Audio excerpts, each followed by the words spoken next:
Hey, what's up, YouTube? This is the first time I've ever done this, gone live here. I was supposed to be in Mitchell today, speaking to the South Dakota Leadership Academy.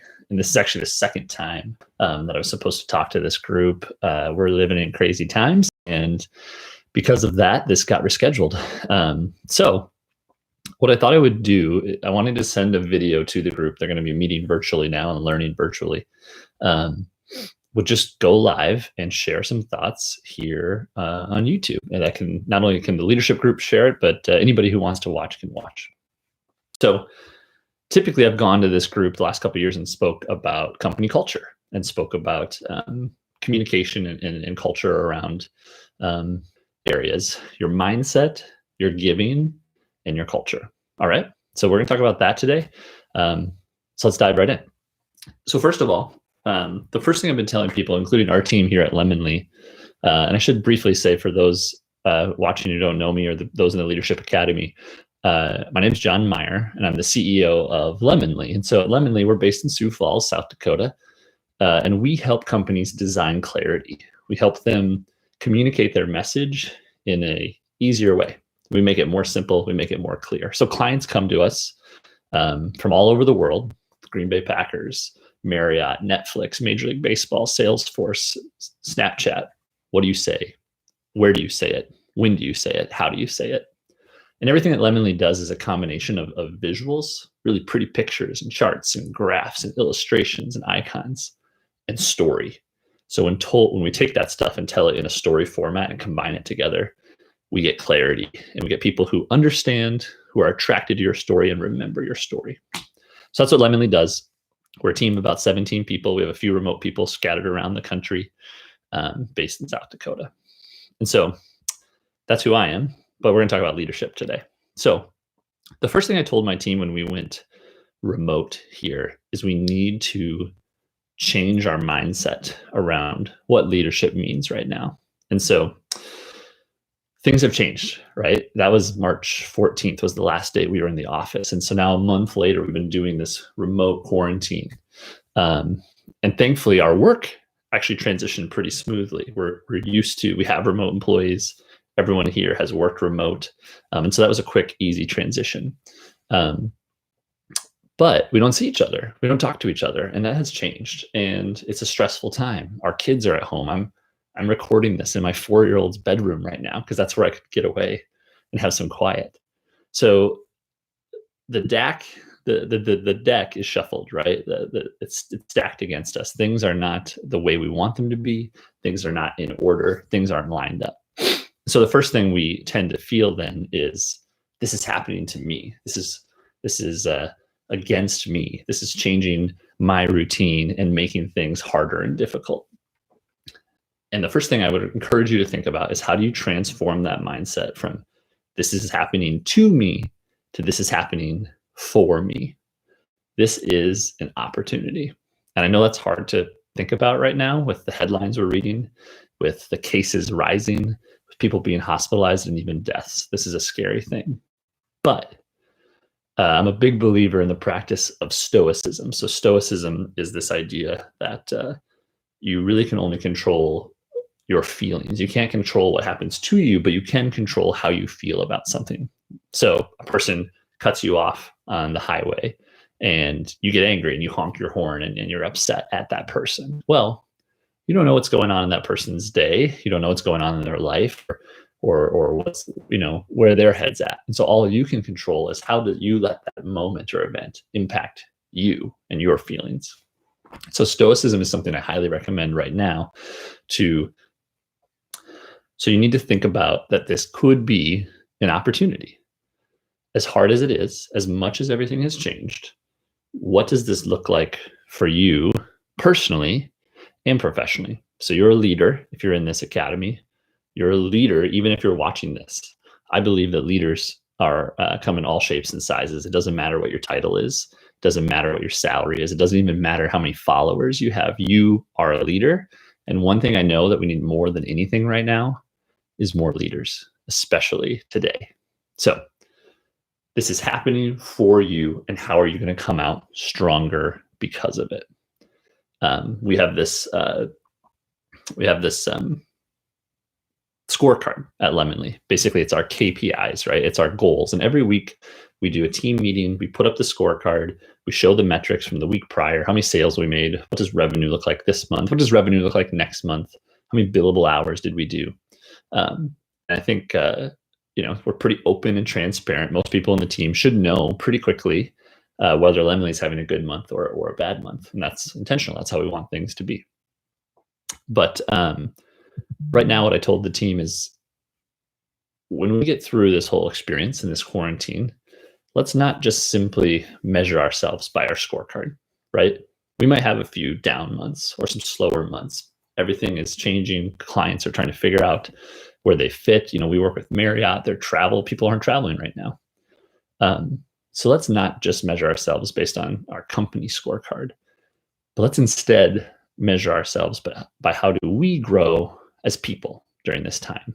How do we make sure that we come out on the end of this, on the other side of this, as better people? So for me, a better husband, a better father, a better son, a better CEO, a better runner, a better Christian, whatever the titles or labels that you pick and assign yourself to. How can you become better at those things during this time? This time is going to shape us more than we even know. And how do we use that? I love the saying that iron sharpens iron. And this is a time where you get tested, right? When you're a leader, a CEO, a manager, whatever your role is, things are pretty easy when things are going well, right? I like to use the sports analogy. It's like in a locker room, when everyone's winning, everyone gets along. When things aren't winning, when sales are slow or times are stressful, maybe roles are getting cut or furloughed or whatever, customers are canceling, it's not easy, but that's when you grow. And as leaders right now, this is your opportunity to seize. So high level, your mindset, this is happening for me, not to me. How can you grow because of this? So the second one is this give first mentality. I'm gonna have a little coffee here.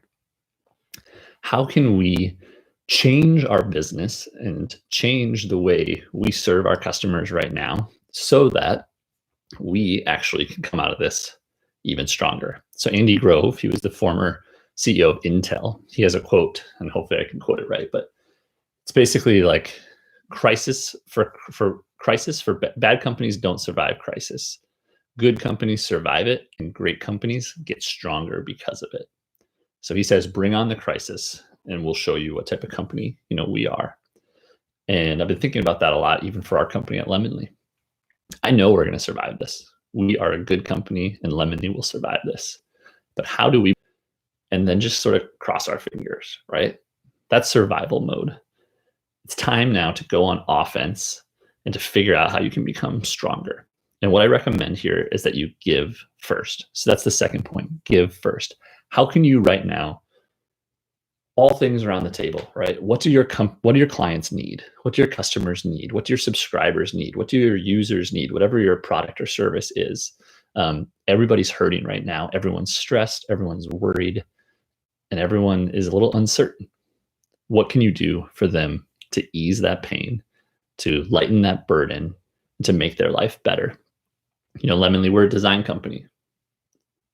You can choose something that it's natural to choose something that's aligned with your services, but maybe it's something else. Maybe for us, it's creating content. So right now we started creating a daily piece of what we call micro content, small snackable content around COVID-19. And we're publishing it every day. We're putting it into a Dropbox folder, and we emailed all of our clients who's ever worked with Lemonly and said, take this for free. You can have it. You can share it internally with your team and your company. You can share it externally with your clients or customers. And we're trying to provide clarity, understanding, and good design. Those are the three things we do at Lemonly: clarity, understanding, and good design. And so the other thing that we're doing, besides giving away our content, is we're trying to make sure that we can just help people in their time of confusion. And so we're picking up the phone, we're calling customers, and we're just saying, what can we do for you? I know you maybe made an infographic with us. I know you probably did a video with us. but is there anything we can do to just take off your plate, to help you, to lighten your load?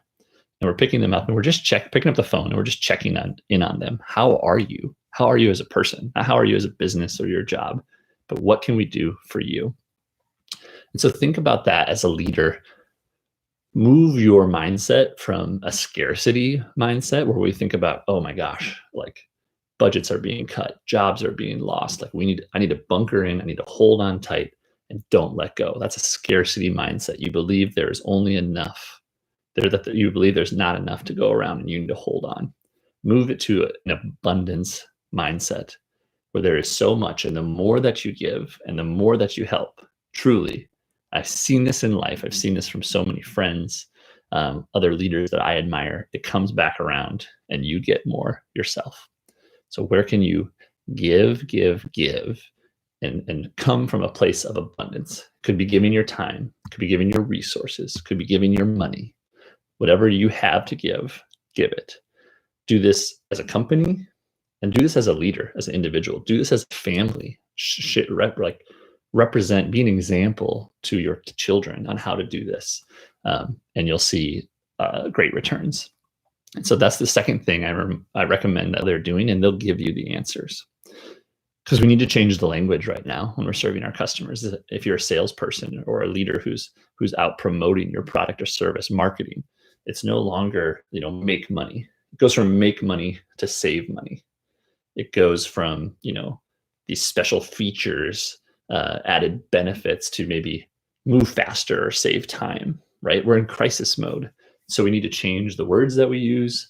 We need to change the value proposition, and we need to help first, give first, because the opportunity here, depending on your business model, maybe you just sell a widget, they buy the widget and they're done.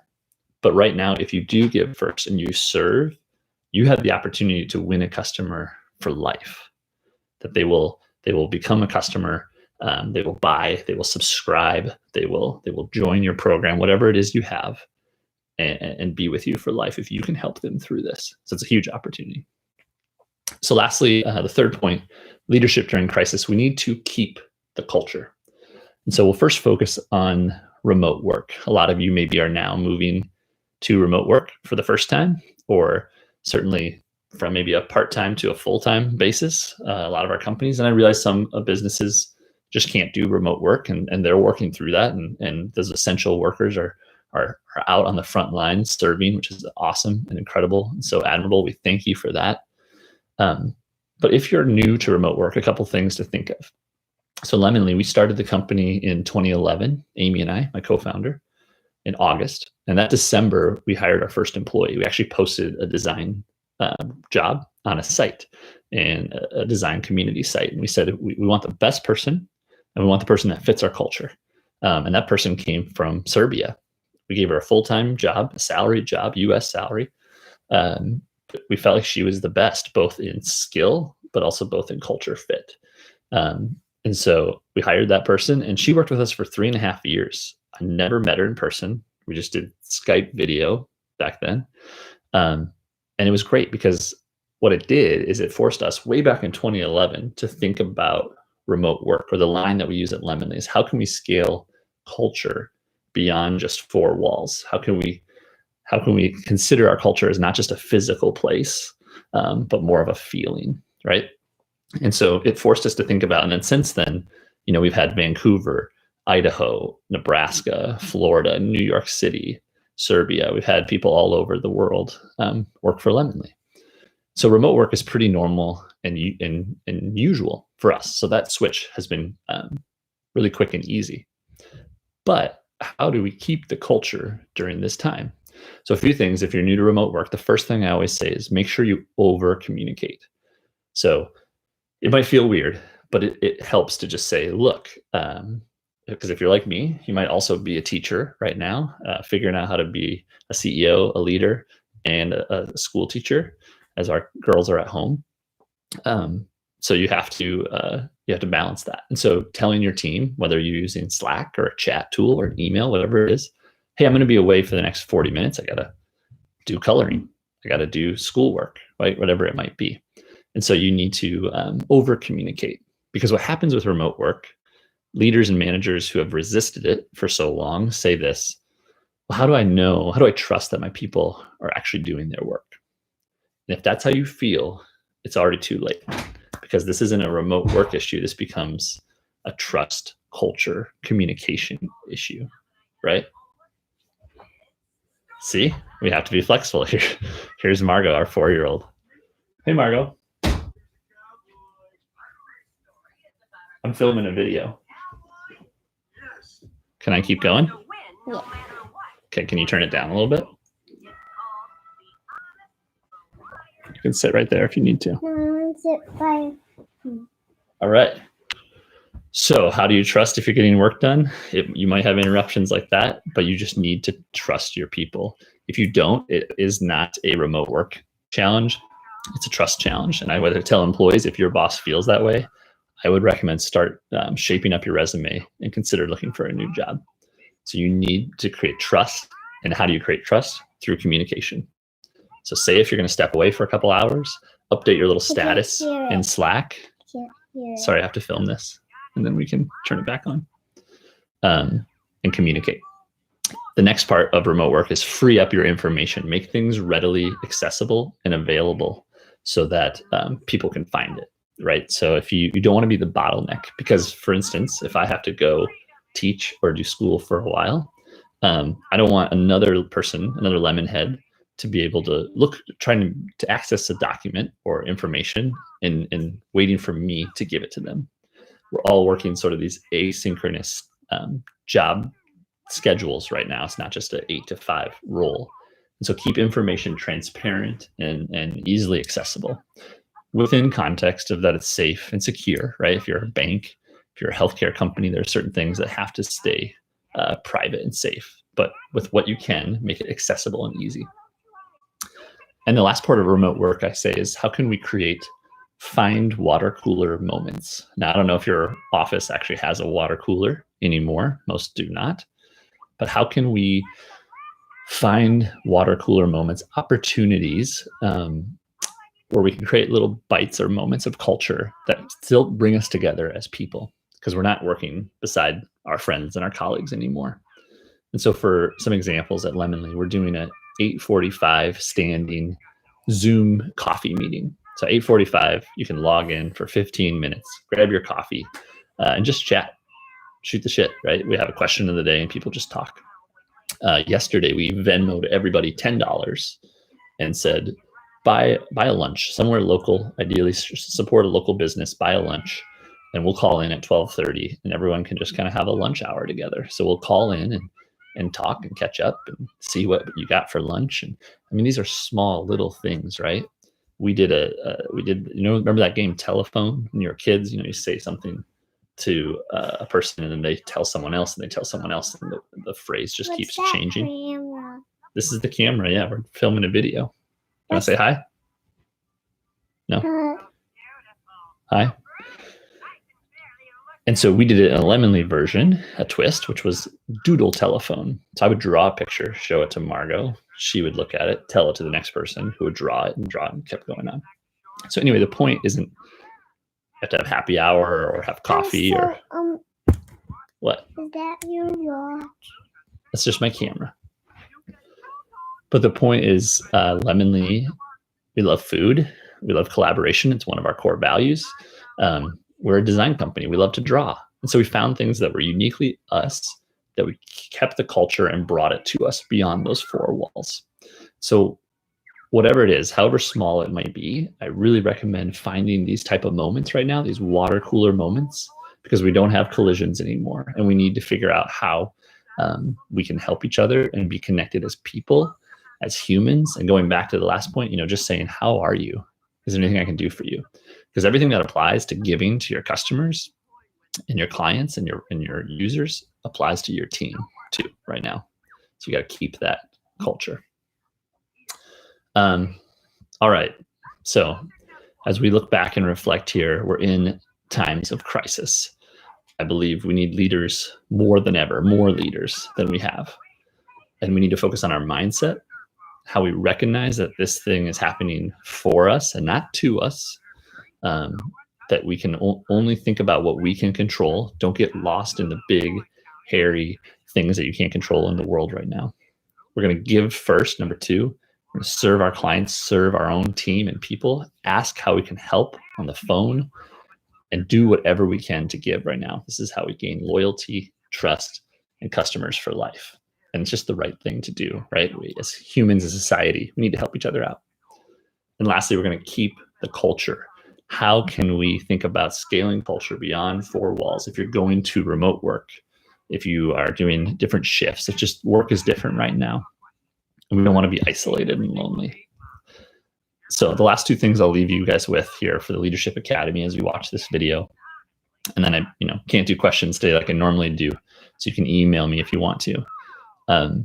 If you're a leader, a line that I've heard that I recommend thinking about right now is, don't waste a good crisis. This is scary. This is terribly sad. There's lots of loss, financial, life, just upheaval. But this is a time for you as a leader to change not only yourself as a person, but to change your business.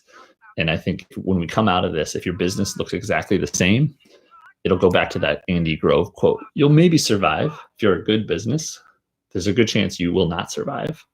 But if you want to be a great company and thrive, don't waste this crisis. This is a time to change, to evolve, to grow, and to improve. And those that do are going to be the winners that come out of this. And the last part is a quote a mentor of mine always likes to say is, no pressure, no diamonds. We love the beauty of diamonds and the shine and everything that makes them so special. Diamonds don't exist without pressure and heat and a lot of force. And so as we think about what we're going through right now, we're all going through a lot of pressure. We got kids at home. We're shooting videos in their 4-year-old bedrooms. We're trying to figure out how we can keep our staff and our team, keep our customers, keep our sanity, just get stuff done. We have a lot of pressure right now. But from that pressure, from that heat and that change, and that evolution, all these things that we don't like as people, we don't like to change, we will create diamonds. And you will be better, stronger, faster for it. We have a saying at Lemonly, it's called better every day. So if you're in Sioux Falls and you come down Main Avenue where our office is, we actually have a neon sign. It's still on. We left it on during this time because people need to hear this message, and it says better every day. And it's a message we tell our team. How can you just get 1% better every day? And this is something we've had for a couple of years, before COVID, but I think it applies now more than ever. 1% better as a designer, 1% better as a CEO or leader, 1% better as a mother or father, a son, a daughter, a friend. That's all we need to do right now. Just focus in on what you can control and how to get better one step at a time. And what happens, and when you get 1% better, is that starts to compound and grow and grow and grow and grow.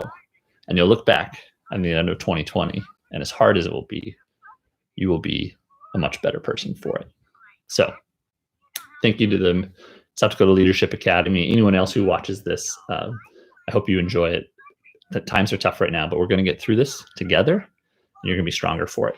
Be well, be safe.